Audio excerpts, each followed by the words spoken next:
Gusanos vivos. Moviéndose. Dentro de tu comida. Y no tirarla. Comértela igual. Porque no había otra opción. Eso era un martes cualquiera en Francia en el año 1450. Cada vez que abres tu nevera sin pensarlo, cada vez que miras la fecha de caducidad de un yogur, cada vez que descartas algo porque huele un poco raro, estás disfrutando de un privilegio que durante miles de años no existió. En los próximos minutos vas a descubrir exactamente qué se comía en la Francia medieval. Vas a entender por qué la gente aceptaba alimentos que hoy te harían vomitar solo con olerlos. Y vas a sentir algo que pocas veces sientes, gratitud real por vivir en esta época. Pero antes de terminar, te voy a contar qué comían los nobles franceses que hacía que sus propios sirvientes vomitaran al servirlo. ¿Y por qué lo consideraban un manjar? Empecemos por lo más básico. El pan. El pan representaba casi el 80% de la dieta de un campesino francés. Era la vida misma. Sin pan, no había nada. Pero ese pan, no era como el que conoces. Imagina una hogaza dura como piedra. Horneada una vez por semana porque el horno comunal solo se encendía cada 7 días. Para el tercer día, ya empezaba a enmohecerse. Para el quinto, el moho era visible. Verde. A veces blanco. ¿Y qué hacían? Lo raspaban con un cuchillo y seguían comiendo. Pero eso no era lo peor. El grano con el que se hacía ese pan, estaba infestado. Gorgojos. Pequeños insectos que vivían dentro de los sacos de centeno y cebada. Cuando molías el grano, los molías con él. Cuando amasabas el pan, los amasabas con él. Y cuando lo comías. No había forma de evitarlo. Ahora viene lo verdaderamente aterrador. El centeno, el cereal más común entre los campesinos, a veces se contaminaba con un hongo llamado cornezuelo. Y cuando comías pan hecho con ese centeno contaminado, empezabas a alucinar. Convulsiones. Sensación de que tu piel ardía por dentro. Los dedos se te ponían negros y se caían. Lo llamaban el fuego de San Antón. Y nadie entendía por qué pasaba. Pensaban que era un castigo divino. Una maldición. Posesión demoníaca. Era su pan. El mismo pan que comían todos los días. Te hago una pregunta. Con total honestidad. ¿Cuántos días aguantarías comiendo así? 2. 3. Una semana. Los campesinos medievales lo hicieron durante toda su vida. Pero el pan era lo más limpio de su dieta.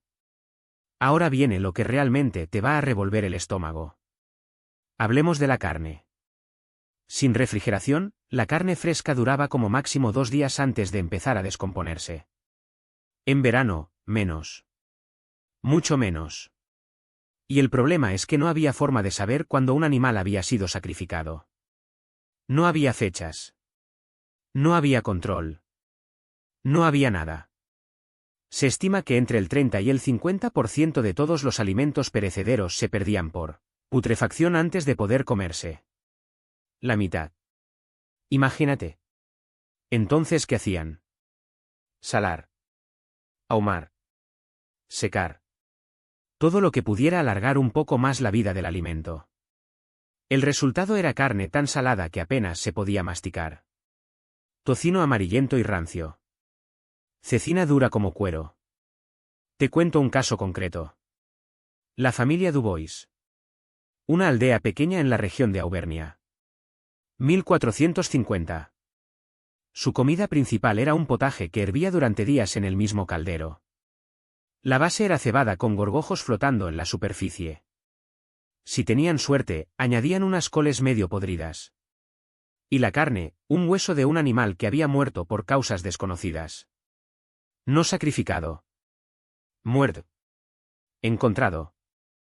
Aprovechado. Lo cocinaban hasta que se deshacía. Porque era la única forma de disimular el sabor. El olor. Ácido. Penetrante. Mezclado con humo. ¿Con humedad? Con sudor humano. Porque nadie se bañaba. Y no había opción. Comer o morir de hambre. Esas eran las alternativas. Y si crees que los nobles vivían mejor, prepárate.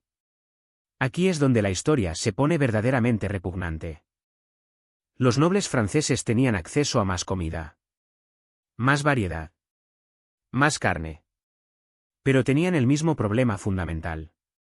No había refrigeración. La carne se pudría igual de rápido. Entonces inventaron algo. Lo llamaban maduración. Suena elegante, ¿verdad? Carne madurada. Hoy lo asociamos con filetes de alta calidad colgados en cámaras con temperatura controlada. En 1450 significaba otra cosa. Significaba colgar un jabalí durante semanas. Sin eviscerarlo. Dejando que las tripas se fermentaran dentro del animal. Dejando que las bacterias hicieran su trabajo. Dejando que la carne se ablandara, por descomposición. Y aquí viene lo que nadie te cuenta. Las especias. La pimienta. La canela. El clavo. El jengibre. ¿Por qué eran tan caras? ¿Por qué un puñado de pimienta podía costar lo mismo que un caballo? No era solo por el sabor. Era para ocultar el olor de la putrefacción. Las salsas especiadas que servían en los banquetes nobles no eran un lujo culinario. Eran una necesidad sanitaria. La única forma de hacer que la carne en descomposición fuera medianamente soportable. Piénsalo. Pagarías una fortuna por algo que ocultara que tu comida está podrida. Eso te dice todo sobre cómo era realmente comer en esa época. El señor de Montaigne, un noble de la región de Burdeos, organizaba banquetes impresionantes. Jabalíes enteros. Pavos reales decorados para parecer vivos. Cisnes. Faisanes. Por fuera, espectacular. Por dentro, la carne había empezado a descomponerse días antes. El sabor fuerte se consideraba sofisticado. El olor agrio era parte de la experiencia. Si esto ya te está revolviendo el estómago, guarda este vídeo. Porque lo que viene es peor. Hay algo aún peor que la carne. Lo que voy a contarte ahora parece inventado. Parece una exageración. Pero está documentado. En la región de la Provenza, existía una tradición con el queso. Dejaban que las moscas pusieran huevos en él. Y esperaban. Cuando el queso estaba lleno de larvas vivas, moviéndose, saltando incluso, lo consideraban listo para comer. No lo tiraban. Lo comían así. Con las larvas dentro.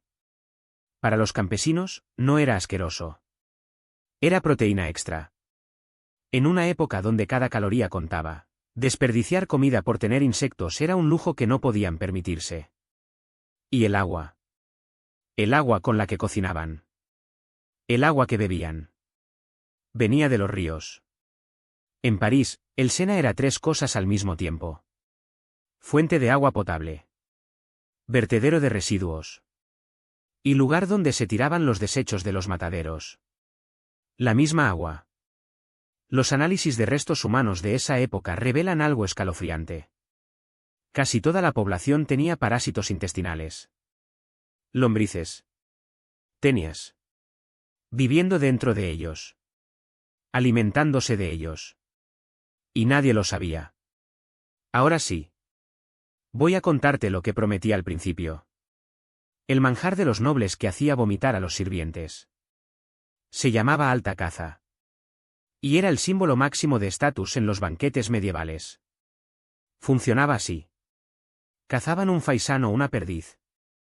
Y en lugar de eviscerarlo inmediatamente, lo colgaban. Durante semanas. A veces más de un mes. Las tripas del animal se fermentaban dentro. Producían gases. La carne se ablandaba por la acción de las bacterias. El olor era indescriptible. Penetrante. Agrio. A putrefacción pura.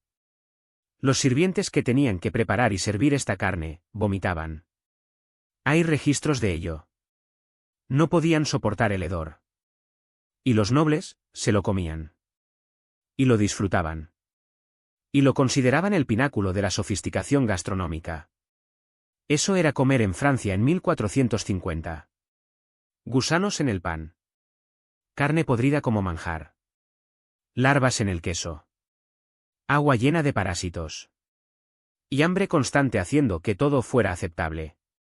Piensa en eso la próxima vez que abras tu nevera.